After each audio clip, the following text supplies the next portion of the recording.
আমি ইনশাল্লাহ নির্বাচন করব সিরাজগঞ্জ ১ আসন থেকে। স্বাধীন বাংলাদেশের মধ্যে পরাধীন খণ্ড হলো গাজীপুর। আমি আসলে সামনের দিকে মিথ্যাচার মুক্ত বাংলাদেশ দেখতে চাই। রাজনীতি অবশ্যই খারাপ না। আমাদের নবীজিও রাজনীতি করতে।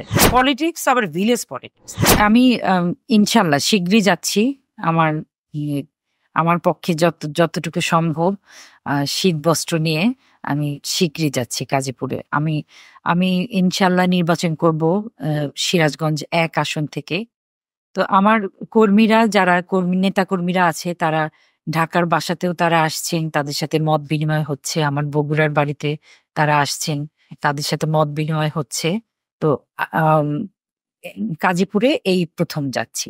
আমি নেতাকর্মীদের সাথে দেখা করা, ফোনে কথা বলা সব রকম ভাবেই হচ্ছে মত বিনিময়। কিন্তু এই ১ম আমি আমার ভাইয়ের বাড়িতে যাচ্ছি।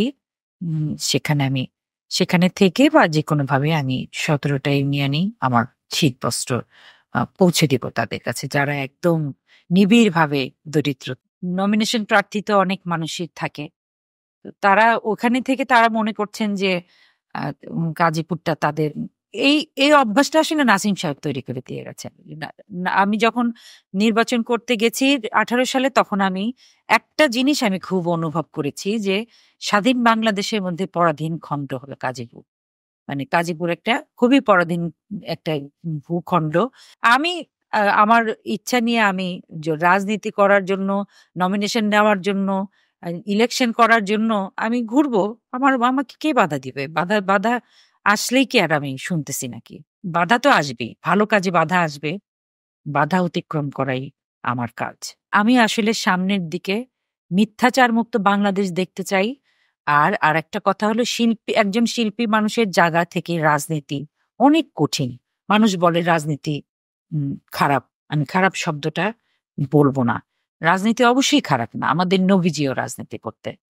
তো রাজনীতি ভালো খারাপ মানুষরা ঢুকে পড়েছে, সেইজন্য মানুষ বলে রাজনীতি খারাপ। কিন্তু সত্যিকার অর্থে রাজনীতি অনেক কঠিন। তার মধ্যে আরো রাজনীতির মধ্যে রাজনীতি আবার পলিটিক্স আবার ভিলেজ পলিটিক্স। এই ভিলেজ পলিটিক্সটা অনেক কঠিন। কে আসলে কি বলতেছে, কার পিছনে কি বলতেছে, এগুলো একটু শিল্পী মানুষ তো এগুলো ধরা একটু কঠিন। তারপরেও এই কঠিন কাজটাকেই আমি ভালোবাসলাম। যে আমি খুব নরম সরম মানুষ, কিন্তু আমি খুব জিদ্দি।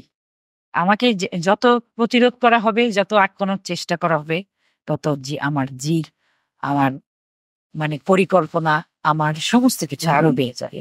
আমি গাজীপুরের মানুষ হয়ে কাজ করে দেখাবো ইনশাল্লাহ যে রাজনীতি কোনো খারাপ কাজ না, এবং সব রাজনীতিবিদরা ভুল কাজ করেন। আমি কখনোই রাজনীতিবিদ হয়ে উঠতে চাই। আমি হয়ে উঠতে চাই একজন মানবিক মানুষ এবং সত্যিকারের মানুষ। সেই সত্যিকারের মানুষ হয়ে মানুষের পাশে থেকে আমি গাজীপুরের পরিবেশ, প্রতিবেশ এবং উন্নয়ন প্রকল্পে যত রকম কাজ আছে সবকিছু আমার জীবনের সর্বোচ্চ শক্তি দিয়ে করব ইনশাআল্লাহ।